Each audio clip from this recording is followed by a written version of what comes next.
Happy Friday, everybody. Thank you for joining me today in the Locher Room. I'm Alan Locher.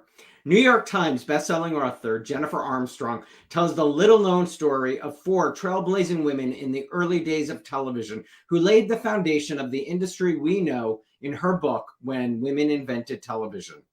Erna Phillips turned real-life tragedy into daytime serials featuring female-dominated casts. Gertrude Berg turned her radio show into a Jewish family comedy that spawned a play, a musical, an advice column, a line of house dresses, and other products.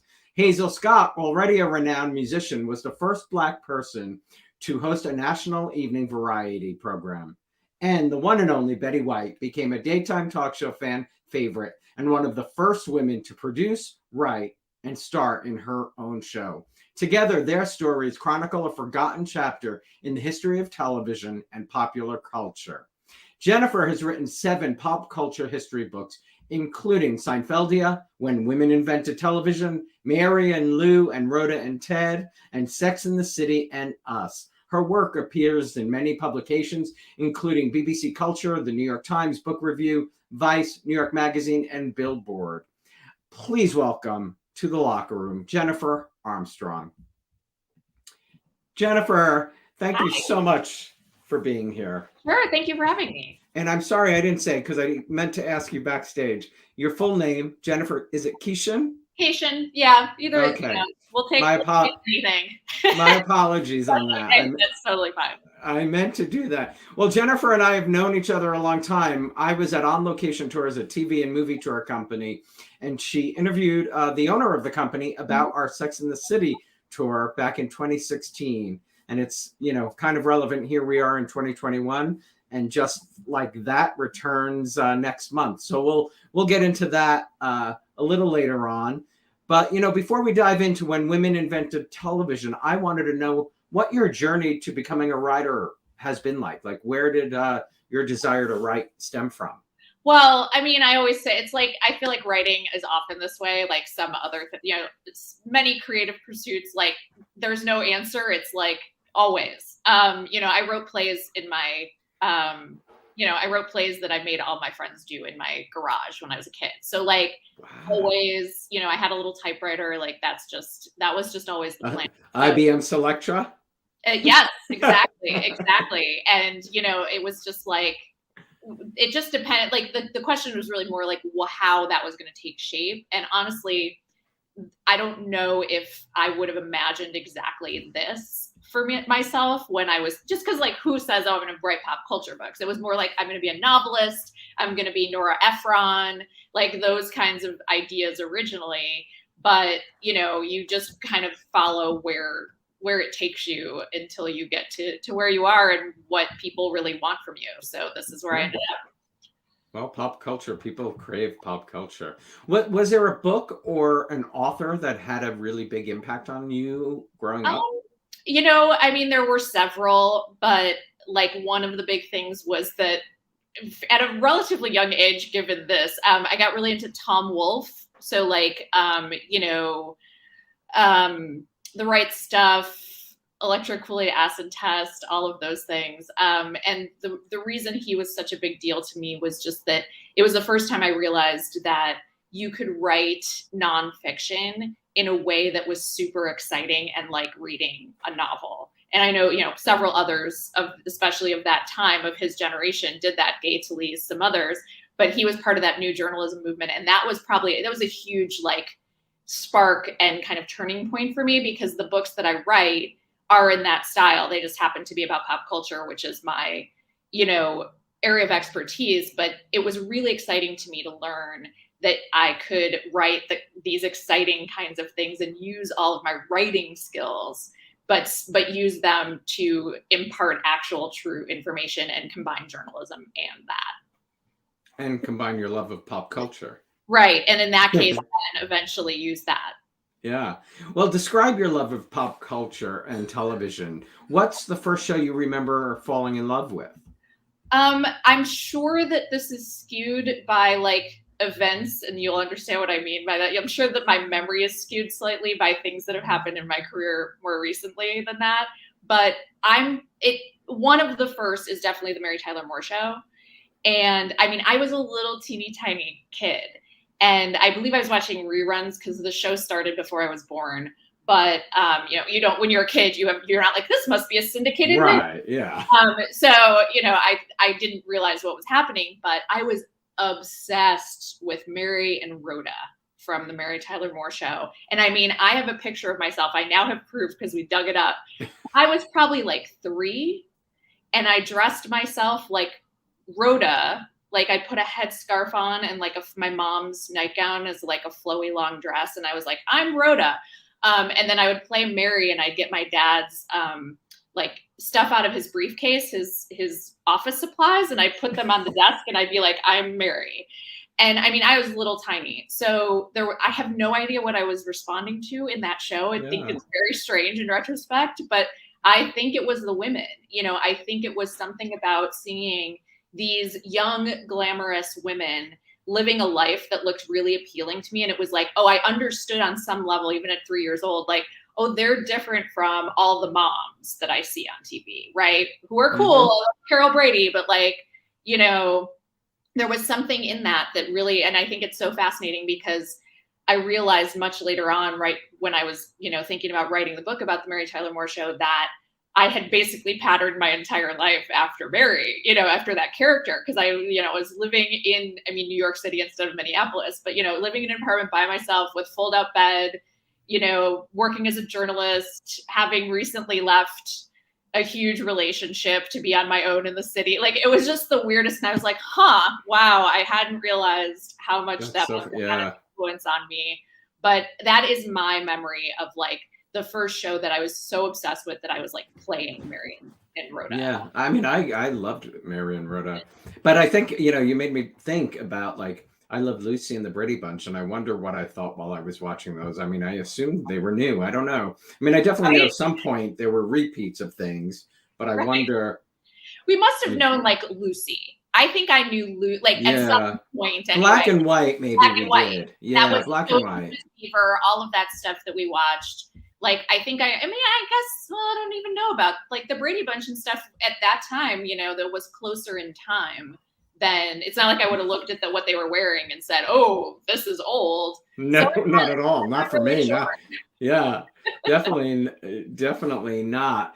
Was there a conscious decision to marry your love of writing and the pulp culture? Like, how did your first book was Mary and Lou and Rhoda and Ted? So right, but I had been working for that was well into my career. So I was a journalist first, and I just thought like that was going to be the practical. It still was not going to make me rich apparently, but so practical. But when I was a teenager, it seemed reasonable to me. Like, okay, that's something where like I can go get training, I can get jobs that are identifiable, as opposed to saying like I'm going to be a novelist or a poet or a playwright. So like I thought, okay, that'll be good. And so I went to journalism school. So I did like what I was going to call regular journalism. I did like the classic, go to a local paper, write, cover the city council, cover the police reports, all of that for a while. But that was never the dream. Like that was a really, really hard job. But a good training, and kind of over time just figured out like when I would have those jobs, I would go over to like the entertainment section and say, hey, can I do like extra work for you essentially? And so even in college, I was freelancing for the local paper and doing like concert reviews and stuff. And so I just tried to like keep getting experience in that and getting clips in that. And then I was able to, it actually paid off. I was able to eventually, this is a very simplified version, but go, when I wanted to finally go to New York City, I, worked for a while in various other jobs while I was looking for a job, but eventually found my way to Entertainment Weekly. And I was really lucky because I had this news experience and I had enough of these clips in pop culture stuff that they hired me as an assistant. And then that was the big like moment in my career. I feel like we all have one. Talk about pop culture. Entertainment Weekly. This was like the time when I was like, oh, this is possible. And that is the job that kind of changed my life and made it so that eventually, you know, after about 10 years there, I was able to quit my job and write that book about the Mary Tyler Moore Show. But that was, it took, you know, it took all these steps, because it's not like when I was 3, I thought like, what I'll do is I'll write narrative nonfiction about television shows, you know, like that just wasn't, right. it took But it is perfect, you know, fitting that was your first book, because if that really is, you know, what you remember, and you know. Right. I mean, that was a passion project for sure. I never want to, like, they're all my favorites in different ways, my books, but like, if I really had, like, probably like, if I really, really, really had to pick a favorite, it's probably that one, just because of that. Like, it was very much me going like, what is a show that means a lot to me? But when I did research, also had a real story behind it. And I was able to kind of tell the story of essentially the women's movement in the 70s through, you know, particularly the female writers on the Mary Tyler Moore Show. And so all of that coming together was just really special, on top of which I got to talk to just like incredible people, both that cast, and even to me, more exciting in retrospect is that I got to know a lot of the female writers who worked on that show, who I'm still friends with. And that is, oh, wow. You know, that was just such a huge, it's so cool to have talked to the women who made this show that was so important to me. And I saw their names on the screen, and, you know, in a way it's like, right. I was seeing these plays in my garage, and it was like, I was kind of aspiring to be them at that time. So that was just a really special, there's nothing quite like that kind of special project, you know? Yeah. Absolutely. I mean, you know, just thinking of Mary and that hat image is so empowering, and you're not alone. I mean, that's the whole thing. Right. So many women, you know, were inspired by that show. That's, you know, incredible. Is there, you know, I know it's hard, but if you look at that book or those interviews with those writers, with the cast, is there something that stands out in your mind as really surprised you? I don't know about a surprise. I mean, the biggest thing, and this was an early discovery, it's part of the whole point of the book, but like, it still to me is like the crux of the book, which was just that when I found out that like that show had more women writing for it than any show before it. So, you know, every show before it, you know, even Lucy had like a female co-creator writer, but it, you know, all the other shows would have like one token female. And then if you look at the Mary Tyler Moore Show, it suddenly jumps to like a third of all of their scripts were written, which is huge. I mean, it doesn't sound huge in retrospect, but it is in that time, for sure. In that time, it was incredible. And to be honest, even now, sometimes, right. you know, yeah, it's really, really exceptional. And yeah, sure. like I had some statistics that I don't remember exactly, but essentially it was like Mary Tyler Moore Show was at like a third, and the WGA was keeping track by then, and like every other show was at like 1% or something. Right. I have a statistic that you put in the When Women Invented Television, which we'll get to shortly. Yeah. But it is amazing. Wow, that is, you know, it's great to hear though, because right. You know, it is such a woman-centric show that it should have those, you know, women representing women.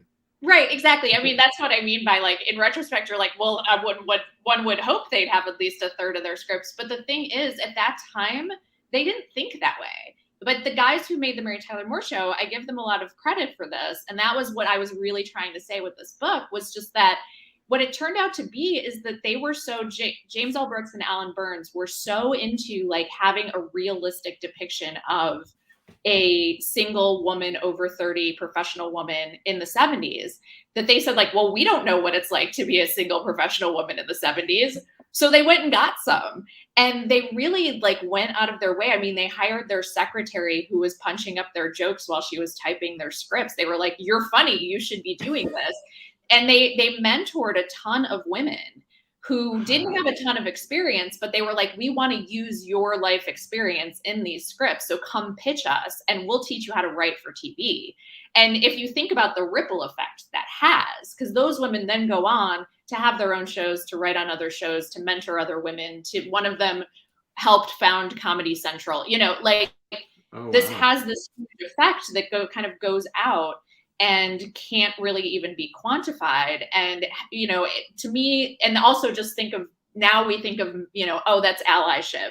But at that time, people didn't think that way. And they even were very resistant. They didn't like it if I said it was feminist of them or anything. They were like, we weren't trying to make a feminist show. We were just trying to make a good show, which I understand. But I And mean, look at today where we talk about diversity and we, fight to get, females, in any job on sets. I mean, it's a huge conversation, which you talk about in, the book we'll get to in a minute.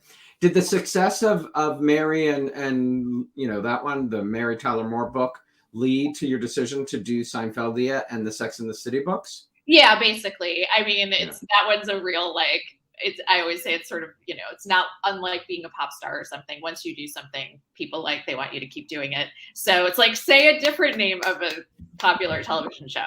So yeah, we actually, that was Seinfeldia in particular was really conscious. It was like, once I was there, it was like, I was able to work with my publisher, which made it a little different versus being kind of out on my own, just trying to figure out what I wanted to do. And, that was a discussion with them and basically us being like, okay, let's pick something bigger, let's just, while still, I'm very much a stickler for there has to be a story to be told. I'm not just going to do any popular thing, but Seinfeld, I couldn't even believe it hadn't been done yet. And that's also the time, right? When you're like, it's a great book. I read that cover to cover. Thank you. Book. Yeah. Thank you.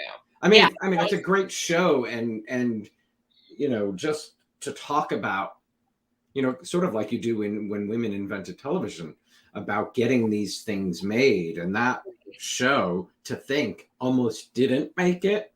That's what's crazy. Yeah. That to me is the story right there. It's like both the fact that should never have made it and it should have died 7 times.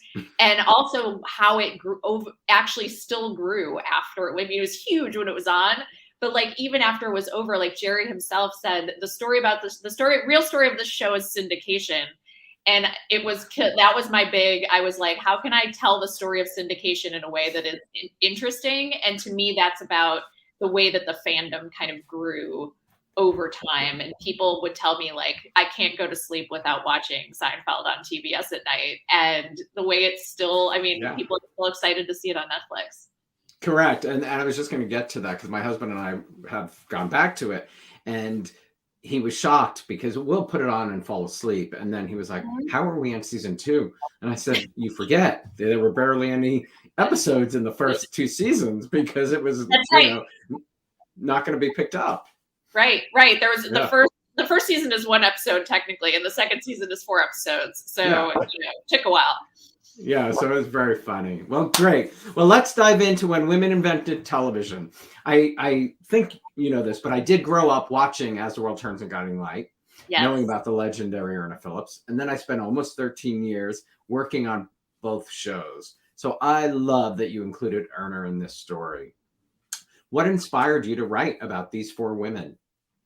I'm so glad we talked so much about the Mary Tyler Moore Show because in this case, it was really relevant. You could hear even the themes are so relevant, but there is actually a direct connection between that book and this one more than the others. So it actually goes back to when I was doing research for that book. And 2 big things happened. One was that when I was asking the guys, Jim and Ellen, the co-creators, about just who inspired Rhoda. I was obsessed with Rhoda, as I said. So who inspired Rhoda? Who wasn't? I loved and Valerie was amazing. That's honestly the best person that the fact that I got to have tea with her and talk to her was mind blowing. Still a peak experience for me because she was also very sweet and helpful with the book. But I was asking about her, and she's interesting because at that time being Jewish on television was still a pretty big deal. And, so I was asking about all of this and particularly who inspired her. And they said several characters and people, but one of the things they mentioned was Gertrude Berg. And I was like, I don't know who that is. And they were like, oh, she was this huge star. I didn't either. Right? They were telling me, and I was like, okay, and I get off the phone with them kind of and go Google. And it's when you look this woman up, it's just shocking because she was, you know, I always say she was kind of an Oprah figure of her day. I mean, she was America's favorite Jewish mother. She was on the radio for 17 years and was voted like America's second most trusted woman after Eleanor Roosevelt. Who had like advice columns, a line of house dresses, a cookbook. Like she was this huge presence. And when I talked to a few people who still had been alive when she was around for the book, and they said like, "Oh, honey, everybody knew." I said, "Did you know who she was?" And they were like, "Everybody knew who she was." You know, she was huge. And so I had no idea. She was basically the first big sitcom star we ever had. And what's shocking, I think, you know, when you think about statistics like we were talking about with women in television, you know, she created, starred in, and wrote her show, The Goldbergs, which was a family sitcom about a Jewish family in the Bronx. And she really, you know, which blew my mind because I did, you know, I'm a big fan of the current Goldbergs. Right. Yeah. Didn't know there was a previous Goldbergs. Like, I don't think that there's even a connection, which tells you in a way how much she's forgotten, you know, and that it's shocking. But she was just this gigantic personality at the time that everyone knew. And I just thought that's strange that, I mean, I fancied myself kind of a geek about, you know, TV history. And if I didn't know that, that was a little shocking to me. So I kind of filed that away. And then the other thing they said to me was when we were talking about Betty White on the Mary Tyler Moore Show and her character, Sue Ann Nivens, the happy homemaker, they said like, there's this very cute story that they tell about like, oh, we wrote this character and in the script, it said like, she's a Betty White type, sickly sweet, you know, on screen. And then the joke is kind of like, wouldn't it be funny if she's like a Betty White type on screen and the minute the cameras turn off, she's like stone cold bitch. So that was kind of the joke of the character. And I was like, cool story, but like, I don't know what you mean when you say a Betty White type, because to me, the first time I ever knew Betty White was on the Mary Tyler Moore Show. Me so, too. Right. So I was like, what is a Betty White type to you in the 70s? And they were like, oh yeah, she used to do this whole thing. And so they went into this thing about, you know, she had a talk show and she'd wear these fancy dresses and she was really, really sweet. And she was on TV all the time. And I'm like, I had no idea she was a talk show host, you know? And they were like, oh yeah, she had a sitcom at the same time too. And I'm going like, wait, what? So I looked this up. And once again, it's like, I find, and kind of while I was looking both of these things up, I ran into the fact that kind of like, oh, this isn't even unusual. There were a bunch of women doing tons of stuff in the late 40s and early 50s on television. And, you know, again, like with Betty, not only was she a talk show host and, you know, kind of a huge part of that talk show, it wasn't like she was just their puppet. She was really doing everything. And then she also co-created and starred in and produced this sitcom called Life with Elizabeth at that time. So I thought, okay, now we've got Betty White creating and starring in her own sitcom. We've got Gertrude Berg doing that.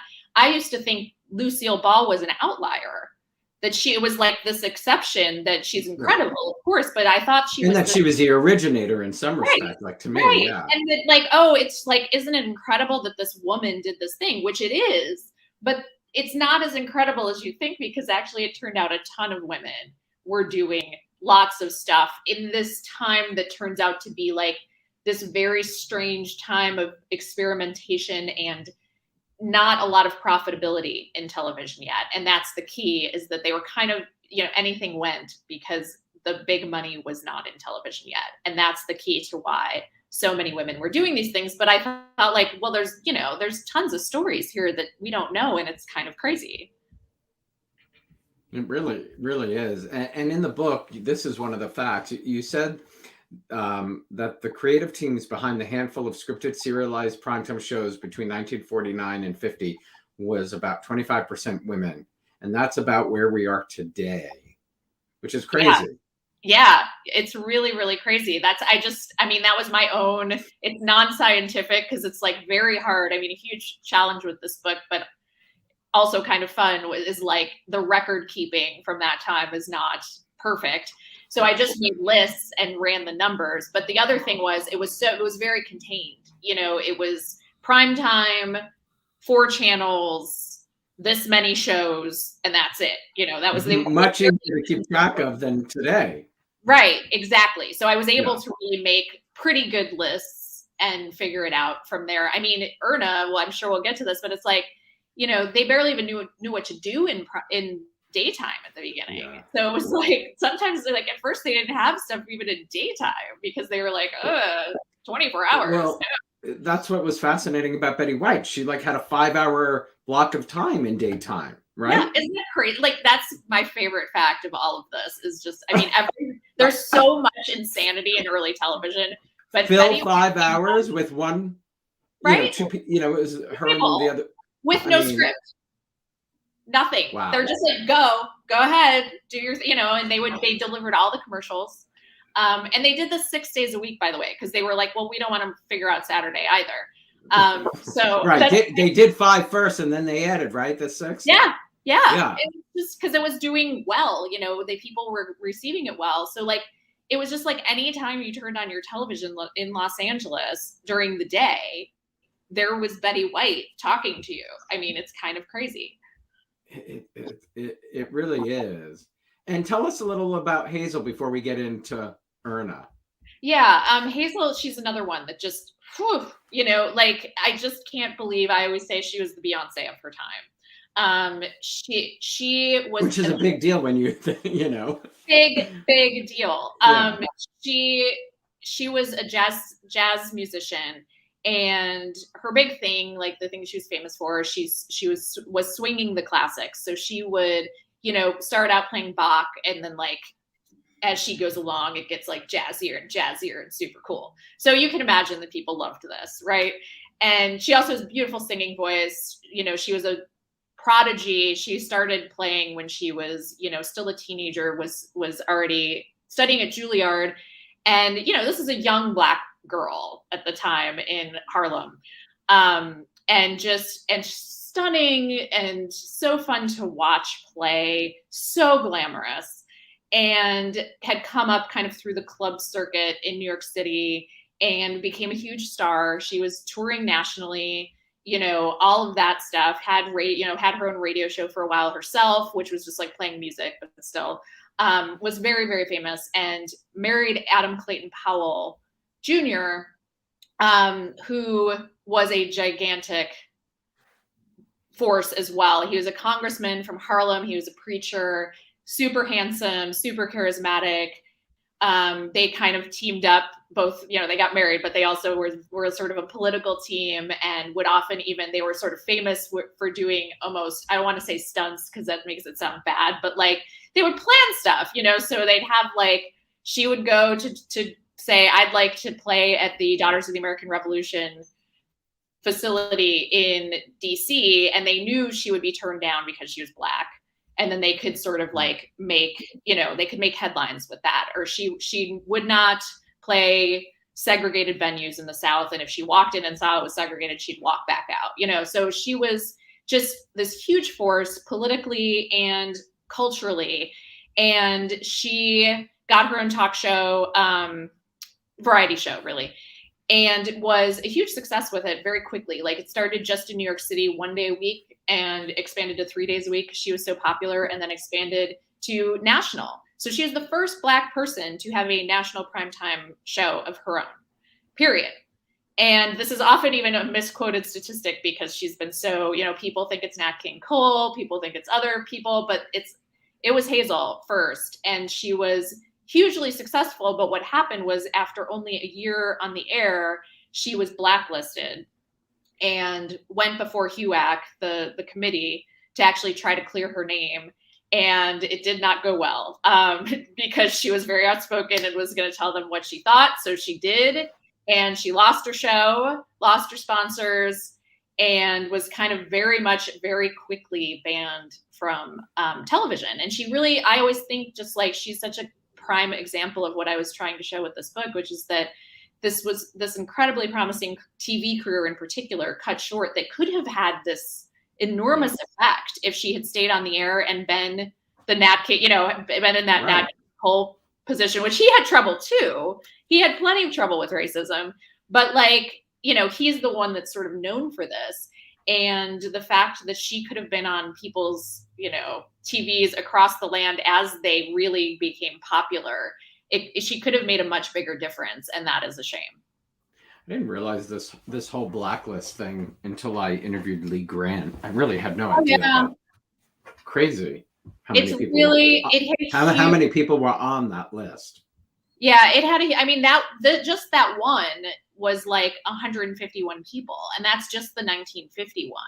So like there were other waves. This was just one wave of it, and it was the first wave that hit television because Wow. TV was, which is an indicator to me of like, oh, people realized TV was going to start to become really powerful. And so they were like, let's knock these people out as fast as we can. And it had a huge effect, particularly on women and people of color in television. Well, you said earlier, so Betty and Gertrude were introduced to you, sort of when you were doing the Mary book. How did Erna come into the picture for this book for you? I basically I had this one day when I just decided I was going to figure out how to make this into a book, and spent all day Googling and making lists of things. And this is when I also was like making lists and running percentages and everything. So I made a huge list. That's what I did. Like I sat all day on a computer and just was going year by year and figuring out like how many women were working. I really wanted creative forces that was like one of my ways of figuring out who I was going to include. So there were plenty of other women who were like great on a show, like Audrey Meadows or somebody. But I was like, no, because I have to narrow this down. So I really wanted to call it When Women Invented Television, like actually invented parts of television. And so I wanted women who were creative forces. And so I looked at all the women who were not just on screen, but also, maybe not also, but they had to be creating shows. And obviously just jumps out once you're looking for that at that time. And then it became right. Like, and then it just became like, I had a bigger list and I had to narrow it down. So I started reading about each of them, and Erna's story was just so compelling that even though, I mean, I was trying to get different parts of TV, like, she's one of, she and Betty are my daytime girls. And, I wanted once I really got into it too, I really thought that the soap opera thing was so interesting because it was the place where you could most see how disrespectful the men in the industry could be of female audiences. They were very disdainful of Erna herself and of her audience, and they never trusted her. And they were always just saying like, oh, these idiots who want, like these idiot women who like to watch women with feelings, blah, blah, blah. I mean, they were so mean. And, I just thought that was very, very interesting because she was not only dealing with just being a female creative force, but also constantly defending her own audience, even though they wanted the money from the audience. So I mean, daytime paid for prime time for decades. Yep. Paid for prime time. I mean, it is really, incredible because she is responsible for creating the genre that still lives on today. And, you think about it, like you said, soap's got a bad rap, but every show that you and I currently watch is sort of based on what she created. They're all serialized, everything. Every streaming platform that we watch, we're coming back to The Handmaid's Tale. We're coming back, to, Little Fires, all those shows because of what she created back then. Right. The drama, the interpersonal stuff, all of those things. Like if you think about if you think about, like, I've been watching a lot of Grey's Anatomy lately, old Grey's Anatomy. It's like the thing that makes that fun. And that's, by the way, she also invented the hospital show.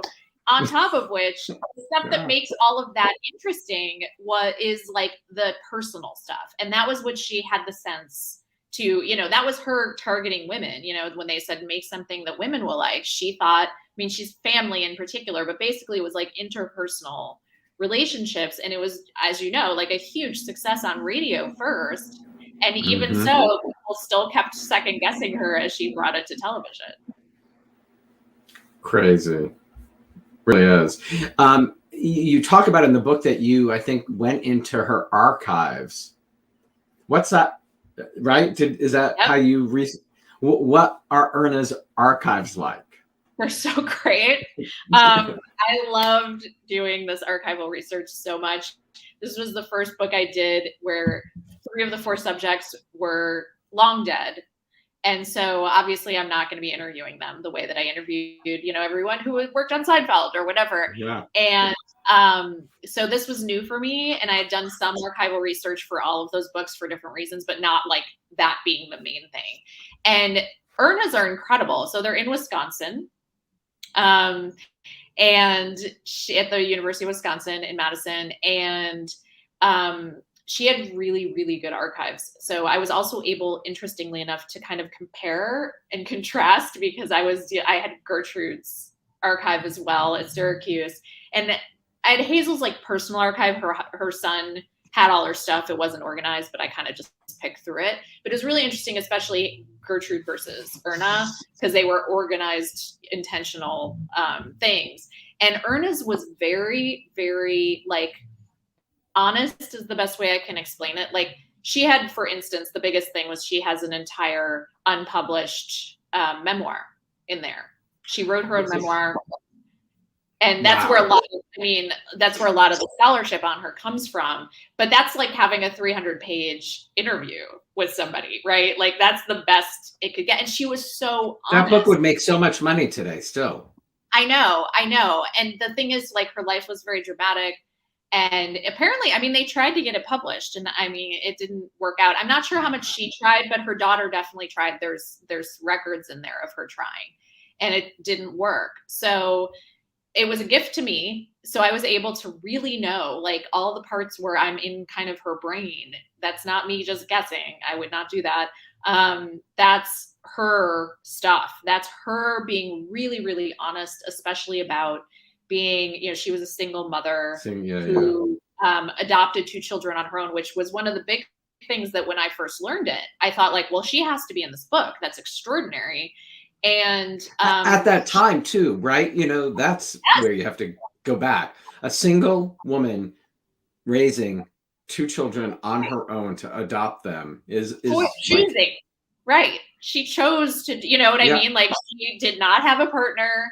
She knew she wanted children. She couldn't have children. She made this choice. And the thing that's really devastating is that in parts, she's really like brutally honest. And she says at one point that she regretted adopting her children. I know. I read that in the book and I was, wow. It's really, really sad. And I just think, to me, the way I interpreted it with the hindsight, with an outsider perspective and the hindsight of many decades, was just that she was so torn in this bind of like trying to be a successful woman in business and a good mom and a successful businesswoman. Nobody was there.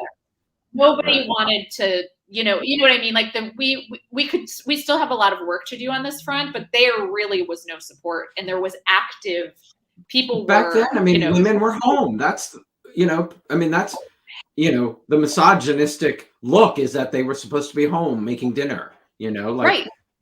Not to be successful, sadly. And she was doing both. She was raising her 2 children and running it really almost an empire, if you think about it. Absolutely was. She absolutely was. And she got no support, and she got active kind of derision for this at times. And there were times when she defends herself too and says, like, I gave them everything, that any other kid had. It was just that she had nannies and all of this stuff. But she also had a ton of guilt about them not having a father and about her not being home with them, and really worked out some of that stuff in her soap operas, and really was just struggling with this kind of like internalized misogyny. There's no other way to say it. And I felt so bad because I felt like, oh, if she lived now and was doing this, it would still be hard, but she would have so much more like emotional support, and she would know that there'd be so many others doing it with her. Here she was creating a genre, but she was also doing something that not many others were doing on their own. Right. Exactly. Adopting people now are doing surrogacy or whatever on their own, but people were not doing that back. You really didn't hear them talk about it back then, for sure. People did. Things were kept in the dark for Exactly. being Right. judged.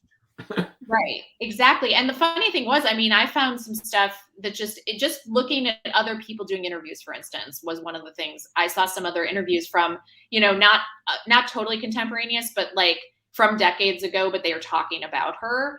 And, they would say things like one guy said, well, she had 2 children under mysterious circumstances. So this is the kind of thing, do you know what I mean? Like, this is the kind of thing the industry would say. And it's like, no, sir, that it was not mysterious circumstances. He's trying to say something that was not true at all, which he's trying to say, like, she probably had children out of wedlock and isn't she a bad girl? And instead it's like, no, actually there's records. I saw them in her archives, and she really adopted these children because she really couldn't have children. And it was a very deliberate process. So, it's like, no, that wasn't mysterious at all. And I don't think she was keeping it a secret. It was just that people wanted to be weird about it when they didn't even need to be. And do you know if Tom and Catherine are still alive? I'm not totally clear on this. I couldn't find them. Like, I found evidence. Somebody recently told me that Tom might still be. That seems right to me. And I want to say for some reason, at least somebody told me Catherine died, but it wasn't like a definitive source. It was some random person. And I found a few people with, the names were like common enough that it was sort of hard, because like Catherine Phillips or Tom Phillips doesn't really, narrow things You're down. You're going to find a million of them. Yeah. So I never got a response from a person who was named that, who said like, yes, it's me. I would love to. I wish I could have talked to them. But yeah, it wasn't that was not. It would be fascinating to know how they feel, It's just such a different time, time. I mean, they had a lot of problems that she documented quite vividly. And, she had difficulties at times with them when they were younger, but I think that's normal for anybody. And, at least in her archives, the one thing I found that was sort of like a little heartwarming was that Catherine had tried to get her mom's memoir published, and she had sort of written a little bit to sort of do that. And basically it felt very much like she understood, on some basic level. It wasn't like, here's my terrible mother's terrible memoir. It was very much like, I want people to remember her legacy, and she worked really hard.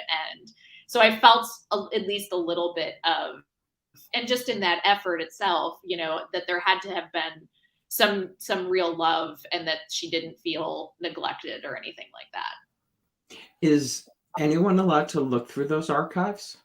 Yeah, absolutely. I mean, it takes a little doing, but and I don't know what the deal is currently. I think they're probably open again, but as long as if you look it up, of course, you can like just email. The way it usually works at any archive is like you email there's an address there, and you tell them like, I want to come. You usually have to tell them you want to come, and tell them like you have to look through the finding aid online that tells you like each box and what its contents are. I mean, she's got all her scripts in there with her notes. Yeah, and I think we've even sent it's possible we might have sent scripts to that same location. Probably. I would think so. Yeah. I mean, she had everything, and I spent a lot of time there, and there was too much. At one point I had to be like, okay, I can't just look at all, like, it doesn't really matter what all of her notes on scripts were, though it was fun to see some, because like, she had a very, she had a reputation for being quite exacting, and to read some of her notes was very fun, because she would be like, stop doing this, like just like very direct kinds of things, or like, I told you. One of my favorite things was something to the effect of like, I've told you several times, make better use of dramatic pauses. That was one of my favorite, because she loved look in the camera and just hold that stare. Just don't be putting all these extra words in here. You got to just hold the moment, calm down, and she had just like, her archive was such a treasure trove, because one of my favorite details about this, memories really about this, was that in looking through some of it, like her actual cigarette burns were on some of the pages, and somehow for me that made her Yeah, so you put that in the book. I love that. That's yeah. fantastic. Well, The Guiding Light began on radio on January 25th, 1937, and then made its television debut on June 30th, 1952, making it the longest running show in broadcast history.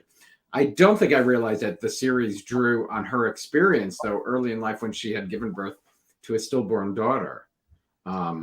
Yeah. So it's based in that reality of, and she took comfort in the sermons of a pastor, I guess, right, at the Yeah. church. Yeah. Exactly. There was a pastor in Chicago she really liked, who when she moved there. Well, she was from there, but then when she had her whole, she had this affair with a doctor who was married, and this was in, I believe, Ohio, where her brother lived, and she went there just when she was young, right after college. She went there and was like, "Oh, I'm going to be a school teacher, and I'm going to do this. This is great." And she fell in love with this man who was not great, and got pregnant and had this stillborn child. And so it was obviously a terrible experience. And she moved back to Chicago. And right after that, she found this pastor whose sermons she really loved. And that was kind of the idea. And that's like, once you know that, and you're like, oh God, that's the guiding light. That's it. And that's how this book is written under the pseudonym of the character of Dr. John Rutledge, who was on The Guiding Light. And, the opening poem is right here on the pages. There is a destiny that makes us brothers. None goes his way alone. All that we send into the lives of others comes back into our own. And, to know that it's sort of based on her life that early is incredible. Yeah, she had a really dramatic life. And so many of the tropes, essentially, that she makes into a thing in soap operas that are still with us today actually come from her experiences in life. I mean, that idea of like the pastor that everyone can come to and get, hope and solace, but also just she spent a lot of time in hospitals and realized that they were a very dramatic place. I mean, think of how many adoption storylines we've had. That is Erna all over it. It is a dramatic situation, but I don't know if she was the first, but I suspect she was. And she really knew how to do that because she actually had the experience. So she really used all this stuff from her own life. She seemed like this just buttoned up businesswoman, but she had this very dramatic life. And she loved an epigraph too. She loved those, in those early days, they'd always have the dramatic poem on the screen when it first started. And they had the light, in the window. They had the light. Yeah. Her whole thing is fascinating. I still find it fascinating today when I tell somebody they don't really understand that soap opera was selling soap. That right. These were created to sell soap. People are still in 2021, when I might meet somebody and tell them, they are blown away but for them it makes sense, but nobody ever really thought about it. Yeah, exactly. It's like once you say it, it's so obvious, but it is literally because they wanted to sell. And it's funny when you watch, I don't know have you done this? Have you gone and just watched the early, at the black and white stuff with, where you see the ads, and many of them are literally Ivory soap. Well, I mean, the early days, in the open, it was brought to you by Palmolive, or it was totally crazy. Another thing I really wasn't aware, but she paid to produce the pilot for the TV version of Guiding Light. Yes. And As the World Turns as well, for both shows. Exactly. Out of her own pocket.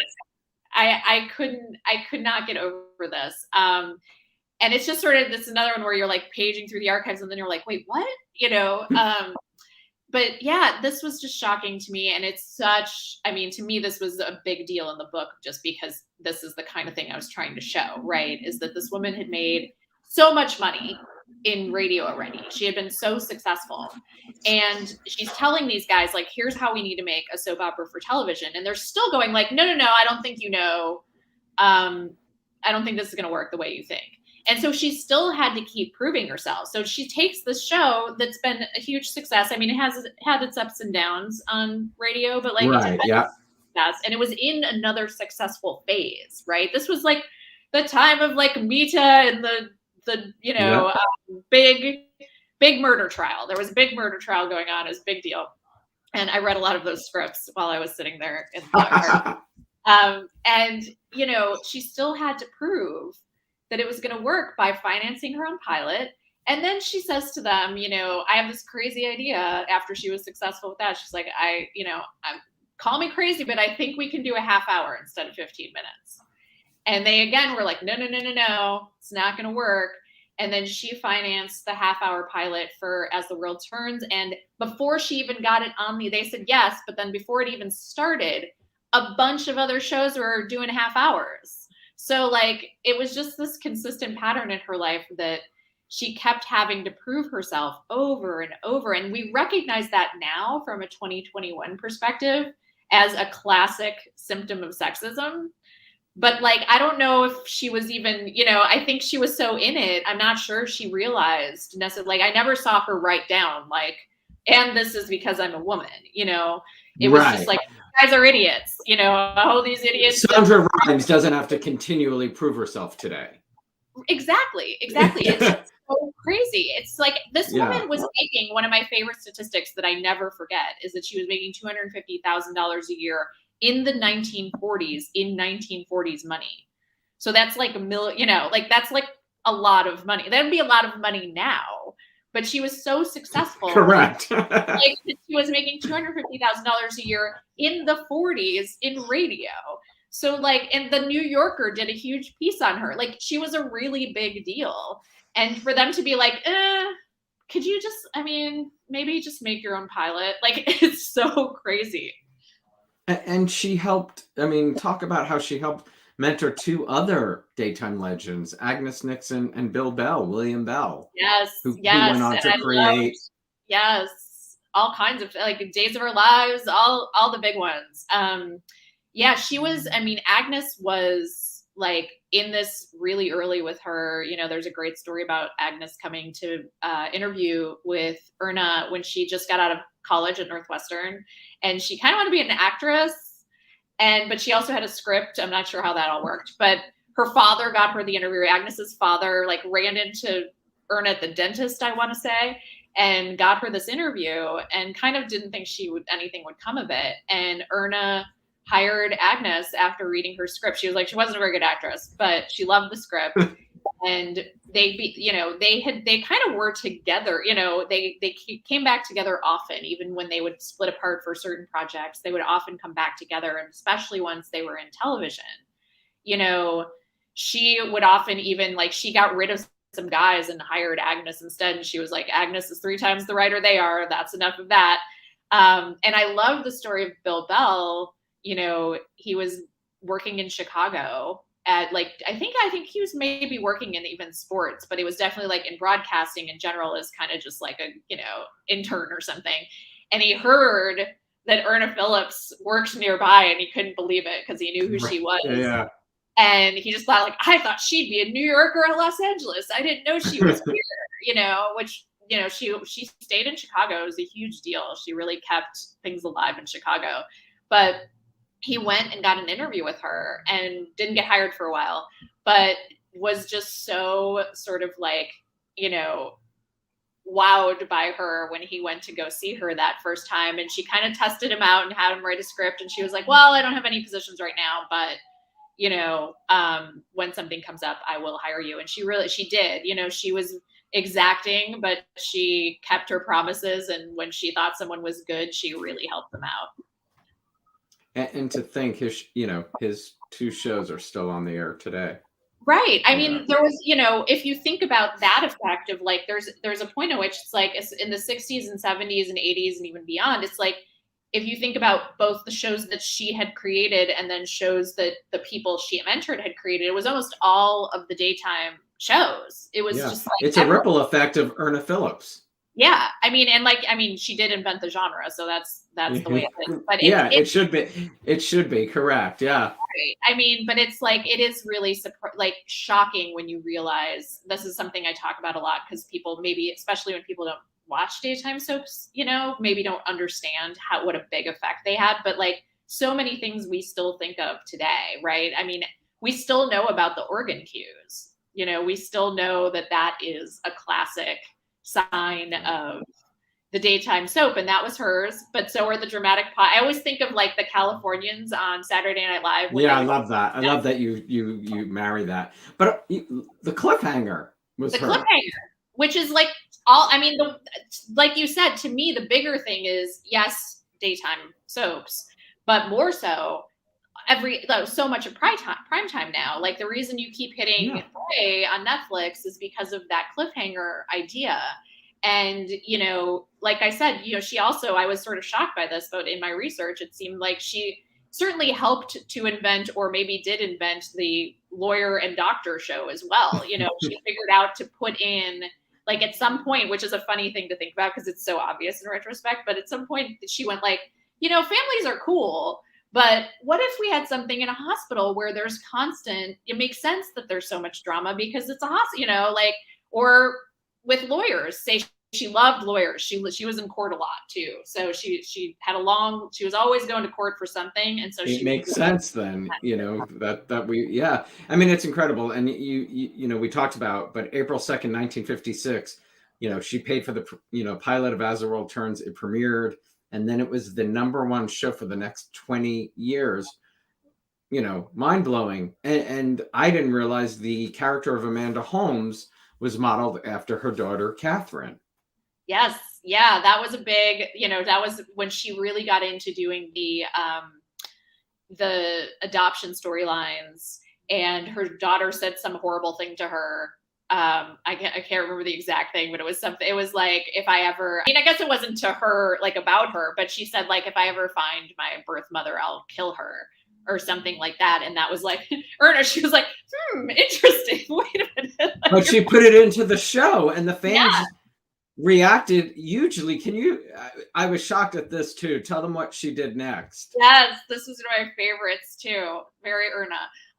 Yeah, she got a lot of mean letters, you know, a lot of letters objecting to the ways she was dealing with some of these adoption storylines. And she took a handful of them, the mean ones, the ones that did not like what she was doing, and just sat and called them all up one day, one by one, and had little talks with them, and basically was like, hi, I think it's so great if you think about doing this now, right? Because I think it's a very similar thing where it's like this depersonalized idea of like, you're just writing a mean letter to somebody. It's just like you have a mean tweet and the person's like, hey, what's up? Do you want to talk about this? So she called up a bunch of people and basically told her story and said, you know, because they would be like, well, you couldn't possibly know what you're talking about. And she was like, I have 2 adopted children. This is what goes on, and was just really calm and explained to them and had these conversations with some of her fans about, you know, here's where I'm coming from on this, which I think is so extraordinary. It's wild just how much of her life she put into the show. That's really the thing, is she was Yeah. always using her own life, and because she had this kind of surprisingly dramatic life while just holding it down and doing her thing, she was always able to use this stuff and really, you know, like I said, I think this is why we have so many adoption storylines. I think, you know, she really, it became really important to her as her kids got a little older, and she thought more about having adopted them, and became really important to her to kind of show all the different sides of that. And it's a dramatic, you know, Yeah, it's a dramatic story. I interviewed 2 of the really early cast members of As the World Turns, Rosemary Prinz and Eileen Fulton. And I love the story of Erna. She really hated when the actors were off screen doing interviews. She wanted them to really like act like the characters they portrayed on the show. She was so strict about how they acted off screen, which is I can just sort of see that. Yeah, it sort of makes sense to me. She especially like later-ish in her career, you know, and around this As the World Turns time, she was very into showing the adoption, but was also like, she got very into this, like, I want to show the family the way I think it should be kind of thing, kind of working out some of her guilt about not having given her children a father.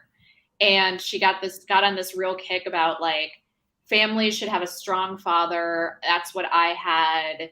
I want to show people that more. She felt like she was personally responsible for some of the divorce rate rising because she had too many strong women on her shows earlier on, and she had this real change of heart that was not very feminist, but she had this real change of heart of like, I want to show strong paternal figures and how a family should be. So I can kind of see her also being like, and here's how people should act.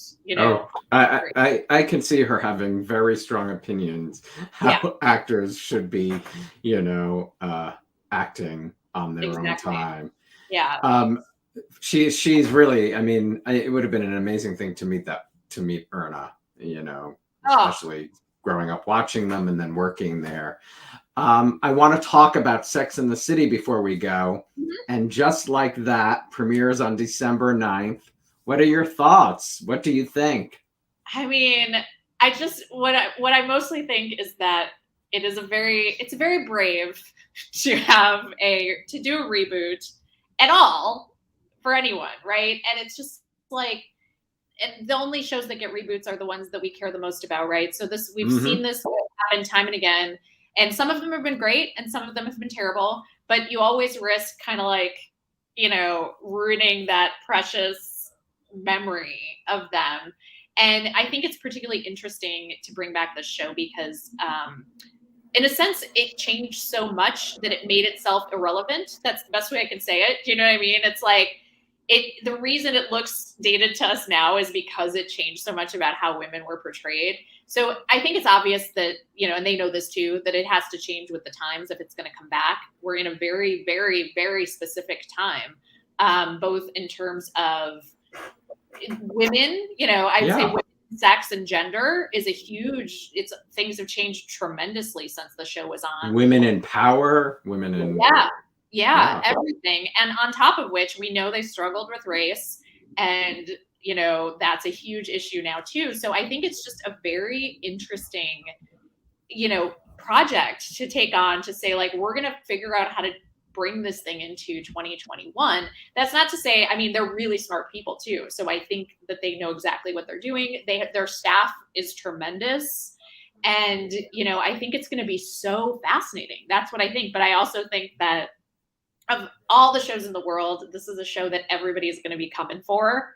Correct. In every way. But that's because it's women in some respect. I mean, it's always been this powder keg because of that. Yeah. Because it's women and sex too, right? Like that was part of it, is that like people were upset by it because of its particular depiction of women. And so people are always going to be coming for that show. So I just think it's so incredible. I think so many people are going to watch it, but everybody's going to want to watch and like just be like, they want to. They're going to be very cruel. They're going to be cruel. Yeah. But, so it's a high wire act. That's what I see it as. Is like, but it is high wire. It's fascinating because, all of the women who watched it were a certain age during that time. Now they're possibly the same age as these women. Yep. And those characters were a certain age during that show. Now they've aged. They still, I'm still interested to see what their lives are like. Right. It is fascinating because, to bring it back to soaps for a second, so many shows lost their way because they didn't have the creators with them the whole time, like Erna or Agnes. And that's so many different people taking over who didn't know what, they wanted. For me, I loved the older parents on a show. I wasn't, but they always were trying to go for the younger audience and bring younger characters. Totally. But I liked the older people. Yeah. Like they just didn't really know. It's definitely, I've enjoyed some of the, I think the Connors, not that I was a huge Roseanne person. I think the Connors is great. But they did a nice job. Yeah. Nice. They continue to do a nice job. Interested in the Wonder Years. I loved, and I'm really sad it didn't stay on the air. I know it's not the same because it's not the same actors, but One Day at a Time I thought was fantastic. Yeah. I don't know if you watched that. I loved that. Mm-hmm. You and I first spoke though when you were writing that book, because I worked for On Location Tours, and we had a Sex and the City Hotspots bus tour that takes people for the last, it's 20 years this year. It takes people all over New York, and it still shows you the interest in that show. So anybody watching today, if you want to win tickets to the tour, please message On Location Tours. You can do so here. Message On Location Tours for a chance to win a pair of tickets to this fabulous tour. It's a 3.5-hour bus tour around New York City, and it really is fun because what I find fascinating is how much they want to follow in the footsteps of these people. Yep. Still to this, that's why the tune in, I think, is I hope HBO Max shares those numbers, because I know we won't see, the same ratings that we would from television, from normal network television, but it's going to be pretty huge, I think, December 9th. I just know from being me, from my perspective, I can feel, just in terms of like getting interview requests and stuff like that.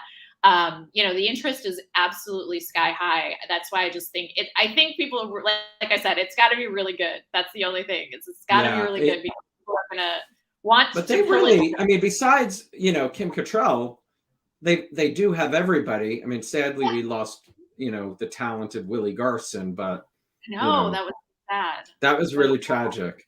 But oh my God, Jennifer, I could talk to you for another 2 hours. This has been, we're both very big pop culture people. So thank you so much for spending the time. People watching, daytime fans, pick up this book, When Women Invented Television. It's just fascinating. To think. It's funny because Georgette, who was my boss from the company you spoke to, I was telling her about your book. She knew who Gertrude was because Georgette loves comedy. Right. And she knew exactly who she was, which was surprising because a lot of people don't, but there's like a little well, because she loved comedy. She's Jewish. I'm sure those two. I was gonna say, if she's Jewish, that's what that. Yeah, but I'm Jewish. I never heard of her. Didn't know, that. First of all, she played Molly Goldberg for 25 years, Gertrude. Yep. Yep. Wow. Does it surprise you, the interest still in, Mary, Seinfeld, Sex and the City? Is there one that really surprises you that there's still so much interest in? I don't know, but it's even Seinfeld, to somebody, I keep always going like, are people still going to be into it? And they seem to be. So I'm thrilled to see that. I would like more people to watch Mary. I'm always telling people, I think the kids would very much enjoy Mary Tyler Moore Show. I think they'd be surprised by how it holds up. I think it holds up better than a lot of shows that are more recent, like a Friends or even a Seinfeld. It's really, really good. Is it available on any streaming? It's on Hulu. Oh, it is? Yep. Oh, that might be fun. Like Netflix or something, but it is on Hulu. So that's fantastic. And I was going to add to your thing about Seinfeld. Netflix certainly believe there's still interest because they sure paid a lot of money. I know. I was thrilled to see it there just because I think it's great. Netflix is still the place. So I feel like that's the place where it's going to get more attention from younger people, which is great. Yeah. Jennifer, thank you so much for spending the hour with me. Have a great weekend. Thank you. Stay in touch. Let me know when the next one. Is there a next one in the works? Not yet. Okay. Still working on it. Best of luck. Thank you. Bye. Thanks, everybody. I hope you enjoyed today's show. When Women Invented Television is available where all books are sold. Don't forget to tune in Monday when The Bold and the Beautiful's Kimberlyn Brown joins me right here live at 3 p.m. Eastern. If you haven't subscribed to my YouTube channel, you can do so down below. Turn on the notifications for reminders of all upcoming shows. I hope you have a great weekend, and I will see you on Monday. And don't forget, if you're interested in winning a pair of tickets, message On Location Tours to win a fabulous pair of tickets. Have a great weekend, everybody, and I will see you Monday.